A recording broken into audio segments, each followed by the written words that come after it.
Bom dia, pessoal do CPU. Aqui quem fala é Breno e eu vou auxiliar vocês aqui na resolução do primeiro exercício da lista de vocês de Python com o tema de funções. Então, no primeiro exercício, dessa vez foi diferente, todos foram pelo Colab, e o primeiro exercício ele pede que você calcule a área de um terreno retangular.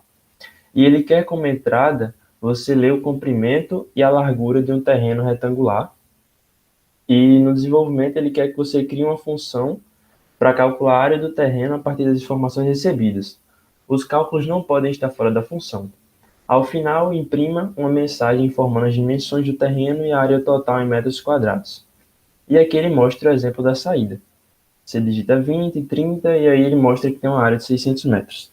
E aí como nós fazemos isso? Primeiro nós temos que ler um comprimento, e aí o comprimento é do tamanho inteiro, será lido do teclado. E aí você pode botar alguma mensagem como digite o comprimento. E logo após isso, nós temos que ler também a largura, que recebe também um tipo inteiro do teclado novamente. E pode botar outra mensagem, digite a largura. E agora nós temos que criar nossa função, que começa com def. Aí eu botei o nome de área. E a gente tem que passar os parâmetros dessa função, que no caso os parâmetros são o comprimento e a largura que a gente definiu anteriormente. E essa função vai ter que retornar algum valor para a gente. E como é que a gente faz isso? Bota o return, e essa função ela vai retornar o comprimento vezes a largura, que é a conta que é preciso fazer para que a gente obtenha a área do terreno. E a gente armazena esse resultado numa variável, resultado, e armazena a função. E bota a área, passa os parâmetros. E agora a gente só é printar o nosso resultado do jeito que foi pedido. Bota o Fzinho para formatar. E bota o terreno. E aí passa o comprimento dele, metros, vezes a largura. Passa a largura. Possui uma área de... E passa a área, que no caso a gente armazenou na variável resultado. Metros quadrados. Depois disso a gente vê se o programa está compilando.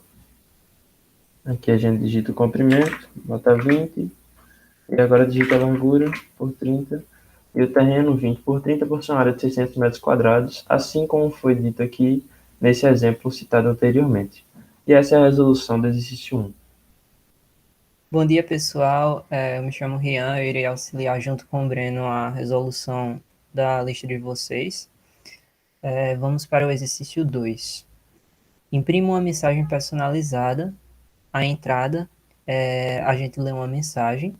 Como é que se desenvolve a questão? O programa ele deve analisar a mensagem e imprimir a mensagem como um cabeçalho. A mensagem ela precisa estar centralizada, com dois espaços a mais à direita e à esquerda. E aqui tem um exemplo da saída. O primeiro passo que deve ser feito vai ser criar a mensagem, uma variável para armazenar a mensagem.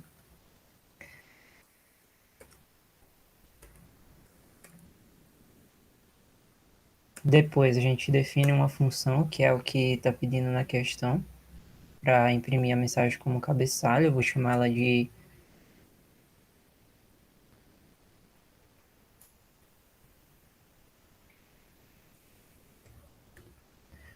cabeçalho, ela vai receber a mensagem.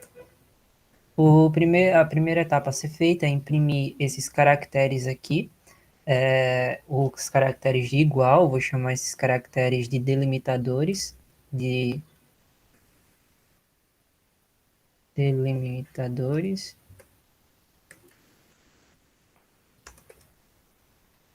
onde a gente vai ter esse caractere, só que será um caractere para cada caractere da mensagem. Por exemplo, se a mensagem fosse aqui, seria 5 caracteres, porque seria 5 caracteres para a mensagem. Então, a gente multiplica esse caractere pelo comprimento da mensagem. Entretanto, como precisa ter 2 espaços à direita e 2 espaços à esquerda, então seria o comprimento da mensagem mais 4, que seria 2 à direita e 2 à esquerda. Posteriormente, a gente tem que imprimir esses caracteres seguido da mensagem centralizada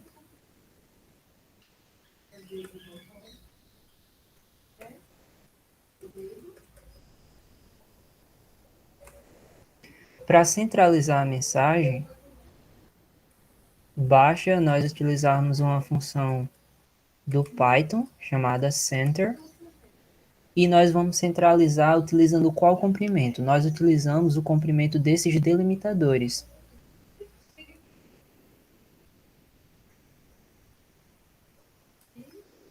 Temos que utilizar a função len para calcular o comprimento dos delimitadores.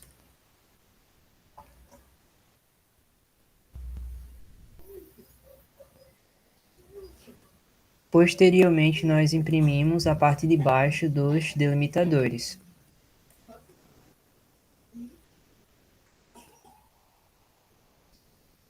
Finalmente, nós passamos para a função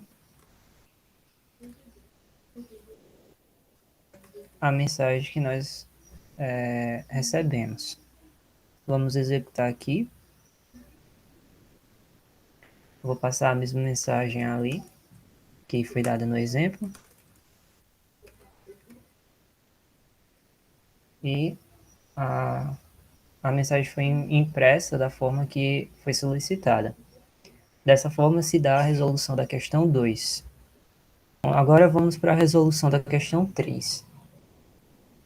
A questão 3 ela diz o seguinte: a partir da idade, informa a situação eleitoral.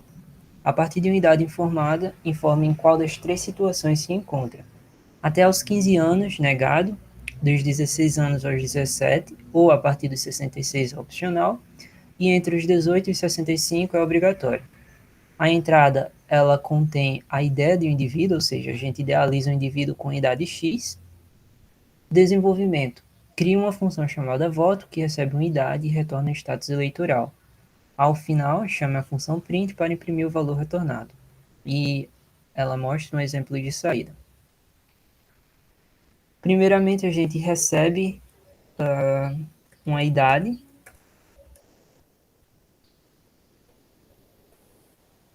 Nós recebemos uma idade. Criamos uma função chamada voto, como a questão solicita, que recebe essa idade. De acordo com a idade, nós vamos retornar a situação eleitoral. Se a idade, como diz na questão, for até os 15, então menor ou igual a 15, nós devemos retornar, utilizando a palavra-chave return, que o voto foi negado. Dos 16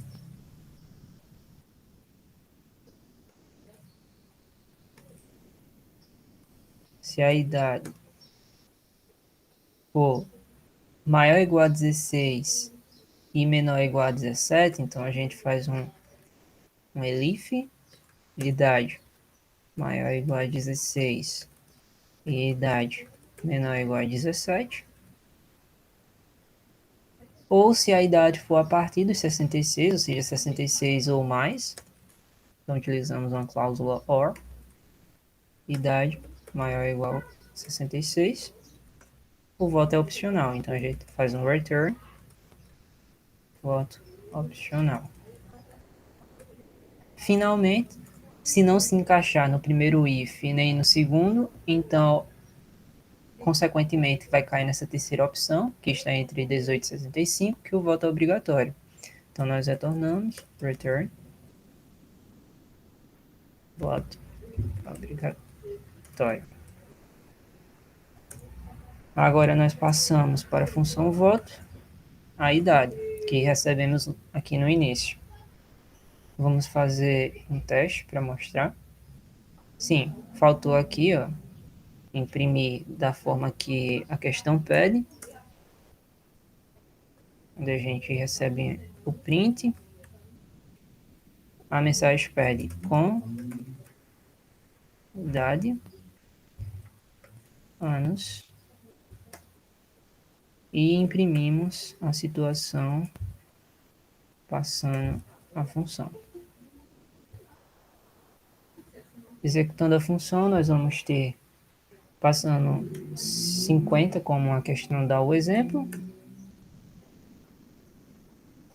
Temos que foi impresso da forma que a questão solicitou.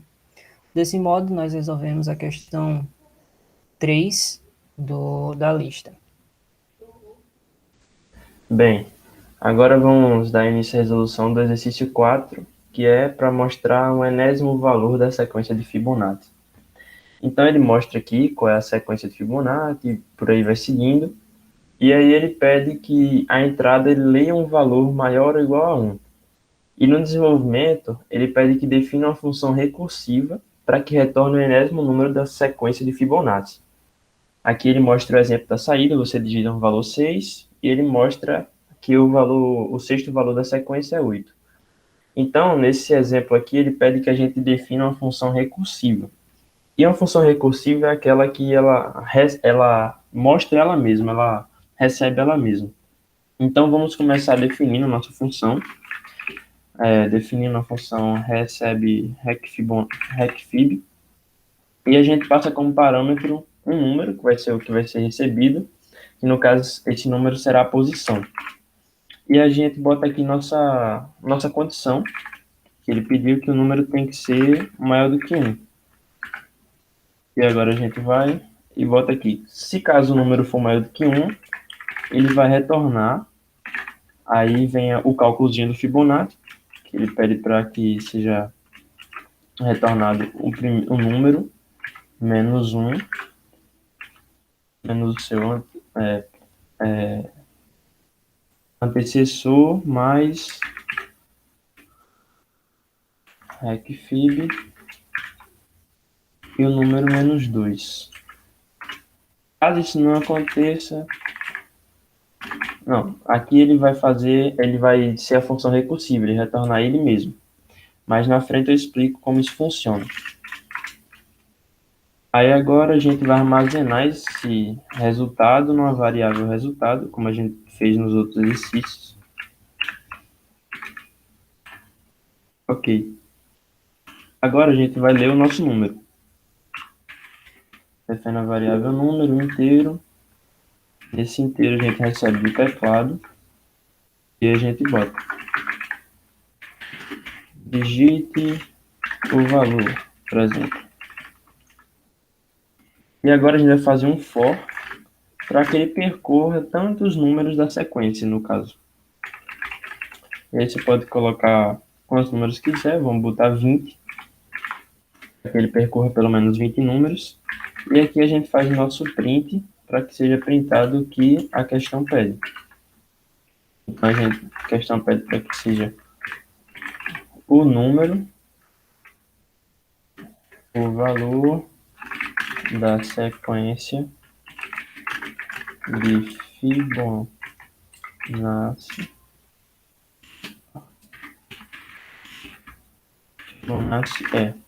E aqui a gente coloca a nossa funçãozinha recfib, dentro do parâmetro o número que ele vai estar assim percorrendo.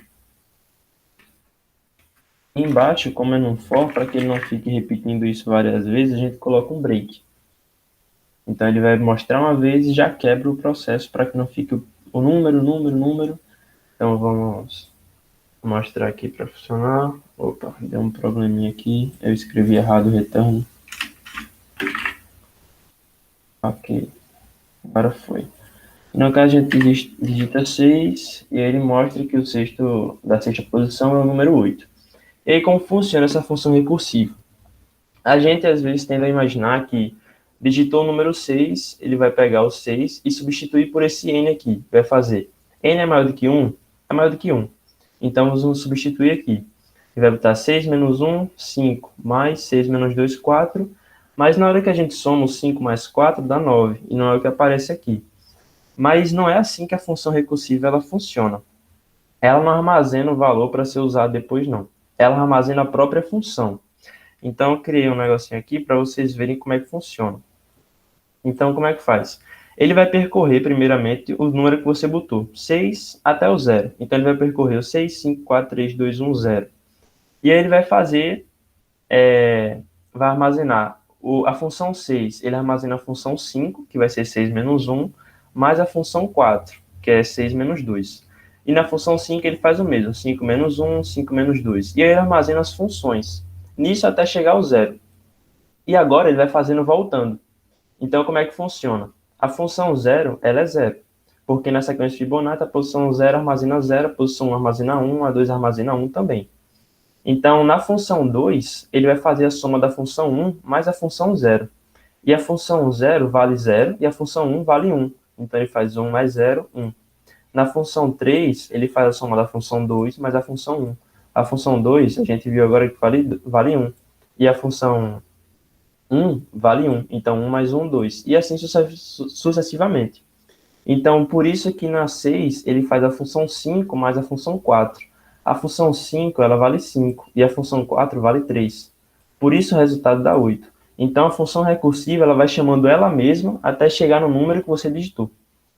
Então, assim a gente encerra a lista e o exercício 4, que é a sequência de Fibonacci.